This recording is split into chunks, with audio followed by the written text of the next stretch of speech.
guys are about to hear is part 2 of our Tandems list. We're talking about our best D-lines, our best linebackers, our best safeties, and our best corners. And then we'll talk about our best overall defenses as well. So you guys kick back for the next 20-25 minutes and just enjoy this defensive talk that we talk about. Talking about Longview from year 2000 to 2019. Remember, next Friday, the first 10 videos drop, 100 through 90. So y'all just look out for that. It's going to be fun, I hope, for everybody. But anyway, check us out. All right, that's going to be next is defense. And defense is fun. It is. Defense is fun. But it's hard. It's hard. It's way different than offense, though. You know, offensively, we've had guys. On a defense, all 11, you have an opportunity to be a guy. Right. So that's what makes it so hard about defense. Let's go best D-lines. I want yours first. Sure you want mine first? I can go first. You need me to go first? Yeah, you should take the I got you. So best D-line. I'm going 2008. I'm going Chris Knighton, Bubba Vector, Farley, and Melvin Templeton as the best group as a unit. Maybe not the best individual players, but as a unit, going across it, that's who I got as the best D-line. Can't knock them. The next best D-line for me, 2018. I already know. It just popped in my head. It's not 2018. You gonna go 2000? It's 2012. For real? I'm going 2012. I'm going JP, Zay, Cornelius Williams. They had a move-in named Trey Allen who had like 12 sacks in like 8 games. I remember. Yeah, he went the fuck off. So like, give me those guys in 2012 as the second best D-line. That's off the script. I didn't even think I was gonna say them. They just popped in my head. And then lastly, as the best D-line, give me 2015. Give me 2015. Give me Keeburn and Brian on the ends. Trey Allison and Stacey Nelson in the middle. That was a damn good unit. I like that D-line. No. Okay, that's fine. I got 2008. You just gave a spill on who all was on that 2008 line. Boss, Bubba, Farley, and we used to call him Under Armour, man. Yeah, he was. Did y'all call him that too? Yeah. Okay. So because he always had on Under Armour, and that wasn't popular back then. But Melvin Templeton. I went 2018. Wow. Yeah. 2018, Jalen Allen, Sawyer. I think that's them two. It's pretty much enough for me. Yeah. That's a good combo. And then I went 2004. I know you're going to ask me why. They featured Dozier, Adrian Brooks. Yeah. Channing Moon, which a lot of people, you might not know about him, but he was a solid defensive tackle. I do. Very undersized, but he was solid. Yeah. And then you have TJ Norris. And they went 4 rounds deep. I'm with it. I had 2005 written down, and then I switched it to 2012. No.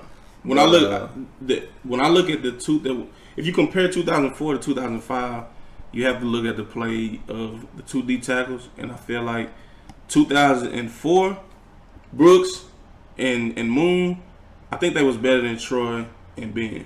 Yeah. That's how I kind of. And fair. Then I think Dozier's play was a little better than. That's true too. That's Cody. Fair. I give you that. So best D lines, we're going 08, 04, 2012 is in the mix. Who else you say? So mine was 2008, 2018, 2004. So 2004, 2008, 2018. 2012. I know 2018 had some more dogs on that line too that I'm probably just forgetting. Jaden Rollins. He was nice. Andrew Beltran was out there before he got hurt. It was a really good group. All right, best linebackers. You take this one first, or is this one I need to take again? Take this one first too. I got you. Best linebackers. My best pair of linebackers that you're gonna get to me production wise. And the stats, they both had 138 tackles in 2012. It's Torian Shepard and DeMarcus Lathan in 2012.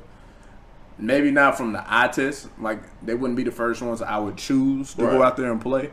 But as far as productivity happens, I'm choosing Lathan and Shepard as one of the best tandems ever.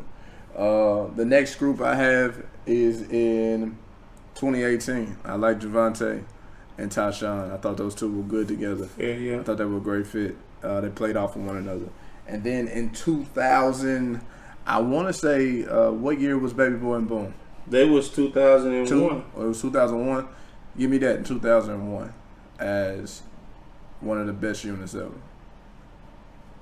I know I typically try to stay young so you can have your 2000s years, but I'm not going to shit on them for a Thank second. you. I know they were good. Because I got them number one. Yeah. Obviously, Baby Boy being an All-American, one of the most highly touted linebackers of that class, going to Mississippi State. You see what he did in high school. His high school reel is like ridiculous. That's what you want from a linebacker, being 6'3", 230 pounds. And then his counterpart, being Boom, 5'8", undersized, had more tackles than him. I don't know their numbers because it's like prehistoric, but I think everybody from Longview knows who these guys are and what they did. So I got them at number one. I went 2018 at number two. State champions. You got one of the most elusive linebackers playing. Right. Made one of the biggest plays I ever seen a linebacker make in a state championship game. Then you got Javante Ritt, ball hawk, always found his way around the ball. Was a solid player, solid in run stop. So I put them in number two. And my number three, I had to show some love to the 2007 bunch. Jasmine Moon. That's a great. And DeCourse Ford. That's a great one. I just love them as a tandem. I love them. They were so good. I put them there. They were damn sure good. So and they went 4 rounds deep. So I'm with that. So we both got the 2001 group. Right. We got 2018, 2018 together. 07, 2012. Yeah. 2007, so that's 4. So we got 2001, 2007, 2012, and the 2018 group. One more year. Let's get one more out there. You alluded to it earlier, and I'll give it to you. Talk to me. 2006. Yeah. That can be the fifth one for us. And we were talking about Antoine Gwynn being one of the better linebackers ever. And then Keith Peters. Keith Peters being a guy that played with his hair on fire. Yeah, and then you mix in Roderick Williams. Who came in, was a sub for one of those two. That's a damn good tandem. Yeah. So we'll go 2006 as one of the top 5 linebacker cores. Now, safeties is different because in Longview, we count safeties who also play outside linebackers. Right. So, I mean, if you look at a 4-2-5, typically if you see a 4-2-5 now, you count those guys as outside linebackers that just drop back into coverage. So we're counting Cortez and them as part of a safety deal. So for 2000, best safeties, I'm going 2005, and I'm going Cortez, Jarvis at free, and then the backer that year was who was the backer? What year are we talking about? I want to go 05.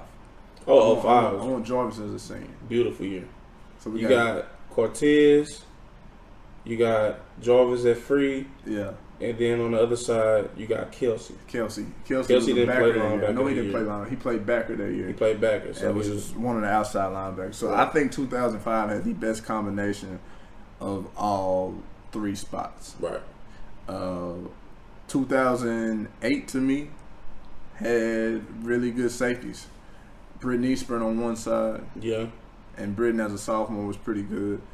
Boo Howard, who was really, really, really good to me. Right. Alante Darden at free safety. Joe Brown comes in during the nickel package. I think those 4 are as good as a combo as you can get. And then for my last group, this is going to, I can only imagine. This is going to be crazy. 2011 or somebody. It's 2019. And I say that because of Malik Cannon and Cabo. Yeah. Those two are our outside linebackers / safety spots. They could cover, and not only could they cover, they could come up and play the run. Cabo, of course, is a dog. He's going to be a guy that comes in 2020. Malik Cannon was a guy that only got to do it for 1 year. But All-State, 99 tackles, something crazy like that. But a really good player on the team. Now, the back end of it, Tyree Hill, Speedy Jackson, not the best corners, not the best strong safeties you've ever seen. especially from an eye test because they're both like midgets. Right. But Tyree Hill don't miss tackles at all, and will come down here and hit you behind the line of scrimmage. Yeah. And Speedy will strike the shit out of you if he gets the opportunity to. Right. So I really like the outside linebackers perspective of 2019 with Cabo and Malik. Maybe not so much the back end. They're not going to be my first choices by any means. But in order to get Cabo and Malik, I got to roll with Speedy and Tyree. Right. So I'll take it. I'll take that loan from everybody. But I like that 2019 group. That's fair. That's a good list. So for me, I'm going 2004 at my number one spot. You look at 2004, you had safeties like Rashad Williams. Yeah. Cortez Bell played. He played a lot. He played a lot. He played with him, yeah. And then you had Keith Johnson, which Keith Johnson's story is not, I don't feel like it was fully written. Yeah. And that's because as a sophomore, he started on the 2002 team. Yeah. And he ruptured his spleen, something like that. Oof. Yeah, in a playoff game, which kind of altered his career. But obviously, to start as a sophomore on the 2002 team, it lets you know what type of animal he was. But he came back, recovered from that injury, and he started as a senior. He went number 6. Then you look at the back end, you had Soup as your free safety. Yeah. I mean, yeah, that's. I don't have to talk too much about Soup. That's good as it gets. If you know anything about football, you know these guys' names, and they all played on the same defense. 2004. Yeah. So then I have to go 2005 after that. You have Cortez Bell, defensive MVP. Yeah. Free safety, you have Jarvis Pippins. And then on the other side, you got Kelsey Oliver. I mean, it's as good as it gets, too. My third spot, I got 2009. Why do you ask? Why? You have Alante Darden at free safety. Yeah. If I'm not mistaken, he was an All-Stater. Yeah. Joe Brown gets thrust into the starting, in the starting position finally. Joe Brown is a beast. Very much. And then on the other side, can't remember who the hell it was. It was because it was Branson Rogers. You ain't gonna remember him. Branson Rogers, number 15? The white boy? Yeah, you remember? He was straight. He was a good outside linebacker, just as good as Drew Harden, and he wasn't by no means a limitation. No. I just didn't think you would remember him. Yeah, I remember. Yeah, I couldn't remember his name. Okay. I remember him being white and being number 15. That's what's up. And he made plays. I'll take it. So, let's see. Best safeties, we went 04, 05. I went 08. You went 08. 09 and 19. Is that what we went? I got 04, 05, 09. Yeah. And I went 04, 05, 08. And then I added 05 and 19. Okay. So that's the top 5 for that. Last group before we get to best defenses, best cornerback tandems. Uh-oh. And this is crazy because I got them all happening in a 3-year span. And I got them. Me too. I'm going to switch it up from what I think I was going to go earlier. I think Carzell and Dontre were the best two to play together. You're out your fucking mind. I enjoyed that. I enjoyed that combo probably the best out of all of them. They were my favorite combo. Dontre made a lot of plays. Sir. Dontre made a lot of plays. Carzell made a lot of plays. They were my favorite to watch. Next, I'll go 06. I'll go Sherm with his 10 interceptions and Bass with his 5 defensive touchdowns. That's this pretty electric group to watch. They're going to make a lot of plays for you. So I'll go with them for the productivity from both corners. And then lastly, I'll go 2005. And as individual talents, they don't have great numbers. No. Cordero Hunter or Pierce, neither one of them have great numbers where it says. Okay, wait. What year did you say? That Pierce is 04, huh? Yeah, that tandem's 04. 05 is LaDerrick Satterwhite and Calvin Jackson. I like LaDerrick Satterwhite. I like Calvin. But I like 04 better than I like 05. Even though their numbers are better. You can go either way. I'm going to go 04. And I won't be mad at you. I'm going to go 04 there because because we're not going to spend a whole lot of time talking about Cordero Hunter and James Pierce because their numbers aren't. They're not going to be there. They're not going to show up. They're not there. Neither one had high interception numbers or anything like that. But if you watch that film. Their resume ain't gonna go top 5. But when you just watch them, yeah, they were as athletic as it gets and good as it gets. yeah.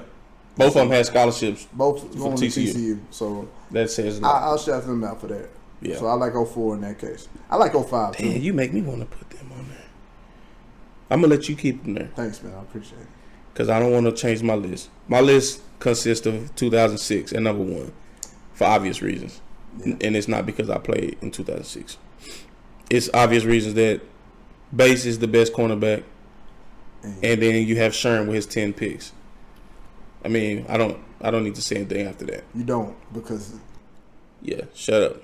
Right. So 2006 clearly is the best cornerback tandem, bar none. And I think I'm saying that from damn near any era. Like, you can go into the 90s. I'm not going to do that because then that'll start a whole nother argument. You are putting a lot on a pair of corners. 2006. And, dog, you... Best cornerback tandem that you going to find. I'm not going to bash nobody. What's up? What you doing with your hat, man? That hat making me uncomfortable. It's like you want to say something, but you... I'm uncomfortable with you saying that. You pulling your hat all over your head like Ray J. What's going on? I got 06 up there. I think they're a good group. Number 1. Never lost. Never lost. Go for it, man. 06. I got 06 as my top cornerback tandem. After that, I got 05. LaDerrick Satterwhite, Calvin Jackson. That number's not going to jump off the stat sheet at you. Right.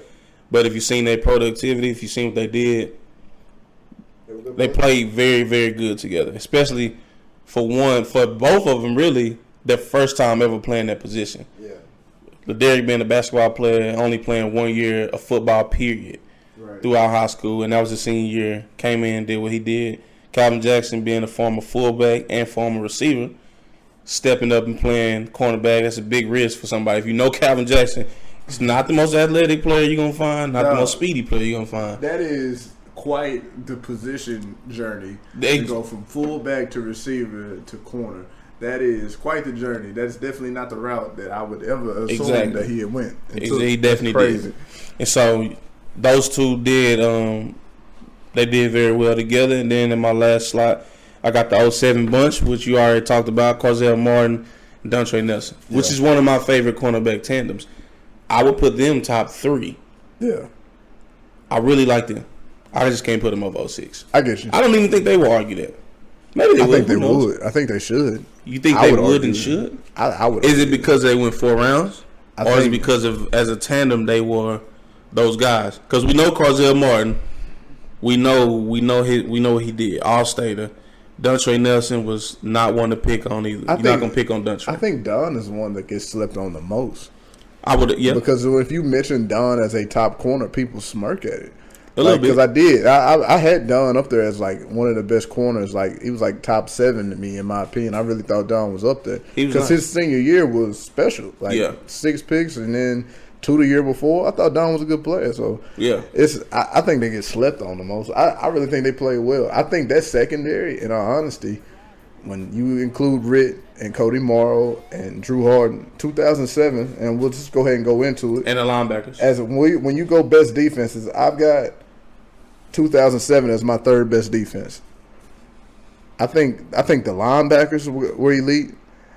I think D Ford and Moon, we talked about how good they were. Yeah. We just talked about how good that entire secondary was, as far as secure tacklers and guys that can make plays on the ball. And then the D-line, which was big at the time. You got Dominique Morgan and Ra Anderson, who were huge guys in the middle. Right. Not the best defensive tackles in the world by any means, but pluggers. Guys, it's hard to block them kind of guys for 4 quarters. Right. Then you take into account at DN, Cordarian Solomon, 11 sacks. Markeith Woolridge, not a guy that was like, by any means, will probably make a list, but surprisingly productive. 100 tackles from that DN spot. Right. So 07 for me is a really, really, really good bunch. I got him at number 3. At number 2, I got 2005. I believe that defense as a whole was just, I think that's the best Cortez. That's the best Jarvis. Yeah. That's the best, I would say Tony Johnson, but wasn't out there like that. That's the best Kelsey. That's the best. Cody Williams was a good player. he's not the guy that the 4-star that we saw that the media said he was. But I thought he was a damn good player. I thought he was decent. True. I thought he deserved to be out there. And then T.J. Norris, of course, we know how much we love him. So I thought 2005 was pretty dominant. And then I think this defense that we just had is the most special defense we've ever had. Oh, hell yeah. I think that's the best defense. I wanted to put them in my top 3. I just didn't have the heart to do it. I understand. I think that's the best defense. I think now the game they lost, they didn't play the best. Mm-mm. The corners didn't. That's the first group that everybody wants to point out. All the cornerback play was terrible that game, right? And you can't say too much about it. True.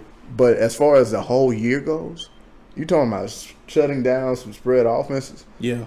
That D-line, Beltran, crazy. Sawyer, crazy. Joe Jones was in the middle. He could start a lot of defensive lines. Yeah. Okay, Tyshawn's probably one of the best linebackers ever. Cedric Smith had a good year. We talked about the outside backers of Malik Cannon and Cabo. It really wasn't too many weaknesses on that team. No, not at all. So for me, I really like the 2019. Can I put them in my list now, man? Yeah, go for it. I think I'm going to change. And it's going to hurt me who I'm taking off. You can only imagine. You're taking off 2006. I got to take us off, man. I knew it. And I'm going to give my spiel of why I had us on there. Why? We broke records. What other defense got an article in the newspaper for breaking records? You were so proud of that record. I'm so proud of that record because D-line make interceptions. D-line, it starts up front. The coaches tell you that. Everything starts up front, man. If you're not getting no pressure on them quarterbacks, they got clear lanes to throw these balls. We putting pressure on them is why we got the record for the most interceptions in a season. 2006 defense. It's the reason. That's the reason. But you know what? I'm going to take us off. And I'm going to put 2019 in this spot, okay? Okay, I'm cool with that. I'm going to just shuffle mine around now. 2005, my best defense. Okay. From a statistical standpoint, I think they allowed the fewest points in the season, which, doesn't really say a lot because the season didn't last that long. Yeah. But, you see what they did then, you understand why I got them up, and we hold them in high regard. Got them at number 1. It wasn't their fault they lost either. They only gave up 13 points in that game, right? True. So, but yeah, they number 1, 2019. I don't have to go on the whole spiel. Seen what they did last year. Those guys were fun to watch, to say the least. Malik Cannon, fun to watch. Him and Tyshawn are worth the price of admission. Yeah. And then you add in Cabo coming and knocking boys out. Yeah. It was fun to watch. One of my favorite players from that defense is hands down Tyree Hill. Yeah. Seeing him, I've been knowing him since he was a kid. I coached him as a kid actually, but just seeing him step up at his size, at that position, making him plays. Right. I can't wait for next season to see him put it all together in the full season. I hope so. I'm praying. Yeah.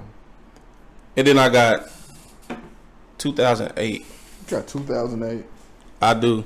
That is a surprise. Tell me why. I just going from 2007, comparison 2007 to 2008. Well, 2008 went to state. Did. They had good cornerback play. Yeah.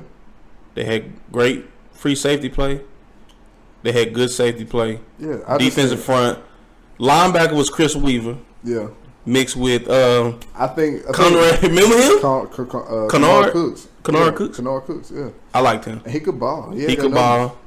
Chris Weaver, I think that was his best year. Best version of Chris Weaver. Joseph Patillo is someone that people might snicker at. Yeah. But Joseph Patillo produced. He showed up. He did. He wasn't the cornerback. He wasn't a liability. Thank you. Yeah. He actually picked off Gilbert, who torched y'all. Yeah. But he picked him off. Then you had Addy. I know a lot of people is high on Addy. Yeah. You got. I already said Lunte. Of course, the D-line. The D-line is there. Knighton. You got Bubba. You got I think Farley. 11 seniors in 07. And that means something to me anyway. Okay, that's cool. Because it's I don't know. That would be in my freshman year. I guess that's got a reason why it still sticks out to me because that was the first group of football that I really just paid attention to. But did you hear who I named on the 08? I did, and I still think I would take the 07 group. Boo Howard. I would take the 07 group over the 08 group. Cool. And the problem is the lasting impression of both teams. Now, 08, we got torched in that state game. 07 got torched, Pflugerville. but they got ran over by Pflugerville. Yes. Mack truck. So which one is worse? One getting torched or getting ran over? I don't know. But you know why I give y'all the edge in 08? Why? Y'all wasn't at full strength. Y'all wasn't. Tyler McCray hurt. Right, but they don't play defense. Kerry Forson hurt. I'm just saying. Yeah, no, I get what you're saying. That kind of 07 goes was into y'all full getting torched. I don't think y'all get torched. Because offensively, we would have been better. Offensively, y'all could have competed with them. I'm cool with that. We can go 08 over 07. I just really like 07's defense. Right. And so, who do we have? And then 06 can add in as the last defense on that. Yeah. So this, where are we at? 53 minutes? That's okay. Wow. That's cool. That's cool. I think people are entertained. Yeah. We're talking low ball football. I think people are entertained. Let's talk super teams.